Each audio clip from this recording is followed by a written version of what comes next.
Assalamualaikum warahmatullahi wabarakatuh. Waalaikumsalam.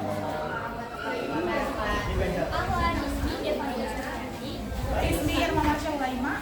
Ismi Zahra Bisa. Ismi Andi Manani. Ismi Sulawesi. Pada kesempatan kali ini kami akan membahas tentang perkembangan kaligrafi di Indonesia. Nah, dalam perkembangan kaligrafi di Indonesia terdapat 4 periode. Yang pertama, periode angkatan perintis, yang kedua, periode angkatan pesantren, yang ketiga, periode angkatan pelukis dan pendongeng, dan yang keempat, periode angkatan kader MTQ atau Musabaqah Qur'an. Tapi sebelum itu kami akan menjelaskan tentang pengertian dari kaligrafi yang dibacakan oleh Iren. Nah, jadi saya akan membahas pengertian kaligrafi. Dalam bahasa Arab itu kaligrafi disebut khalf atau garis. Dalam bahasa Inggris kaligrafi disebut kaligrafi, dan dalam bahasa Yunani kaligrafi itu disebut kalios. Nah, kaligrafi itu memiliki makna yang indah.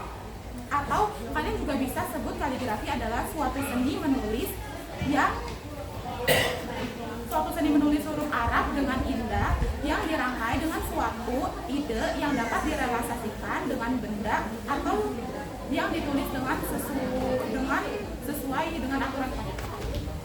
Lalu ada juga periode angkatan perintis, yaitu adalah perkembangan periode kaligrafi di Indonesia yang pertama. Awal periode ini dimulai pada saat kaligrafi ditemukan pada sebuah makam yang berada di luar. Lalu pada fase ini sekitar tahun 1701 sampai 2000 Masehi, para seniman mulai memperluas media tulis yang mereka miliki. Para seniman mulai menuliskan karya mereka pada media kertas, logam, dan juga kayu. Lalu pada periode ini juga para kaligrafer memiliki kecondongan untuk membuat karya yang berupa makhluk bernyawa.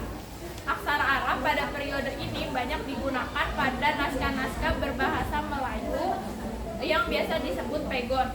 Lalu pada tahun 1601 sampai tahun 1700-an, para seniman kaligrafer membuat sebuah karya bernyawa dengan nama-nama Allah yang biasa ditemukan di daerah Jawa.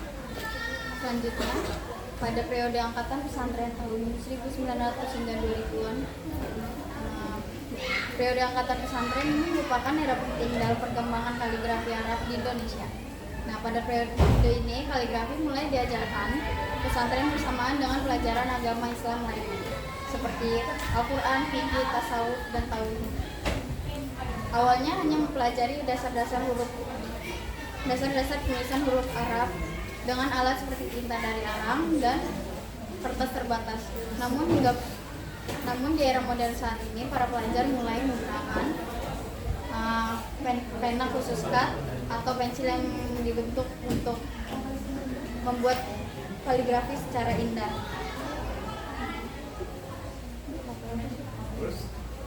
Nah, sejak 1970-an, pesantren melahirkan banyak kaligrafer yang menulis mushaf, buku agama, dan menghias masjid dengan gaya seperti naskah, diwani.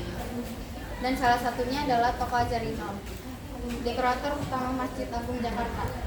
Nah, periode ini menandai kemunculan pesantren sebagai pusat pendidikan yang tidak hanya membuat pengetahuan agama, tetapi juga melahirkan seniman kaligrafi yang berbakat. Tradisi ini terus berkembang hingga kini, di mana kaligrafi menjadi bagian dari kompetisi seni Islam seperti Musabaqah Tilawatil Qur'an dan menghiasi banyak bangunan keagamaan di Indonesia. Periode yang ketiga yaitu periode pelukis, periode angkatan pelukis atau pendongeng. Pada periode ini dipelopori oleh Profesor Dr. Ahmad Sadali dan Profesor Abdul Jalil Firdaus. Pada masa ini kaligrafi Indonesia itu kurang diminati oleh masyarakat. Namun seiring berjalannya waktu, kaligrafi di Indonesia mulai disukai dan diminati oleh sebagian masyarakat Indonesia. Pada tahun 70-an, Ahmad Sadali dan Abdul Jalil yang merupakan seorang pelukis ikut membantu melangsungkan lomba bacaan Quran nasional di Aceh. Kemasyhuran pada masa ini terlihat pada saat pertunjukan karya lukis kaligrafi nasional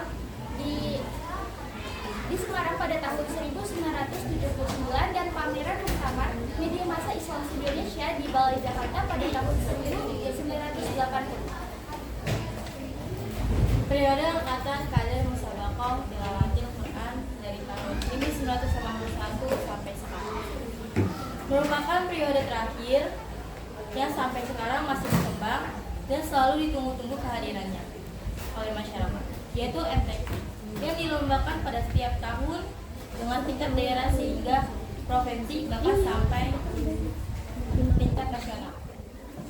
Mengenai MTQ, di dalamnya ada beberapa lomba, salah satunya lomba seni kaligrafi.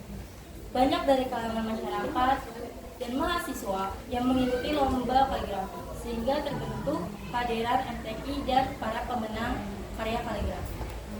Pada masa ini, membuat masyarakat sangat intens dan mengikuti MTQ sehingga lahir para ahli dalam kepenulisan Arab yang indah dan tulisan mushaf yang sangat lengkap.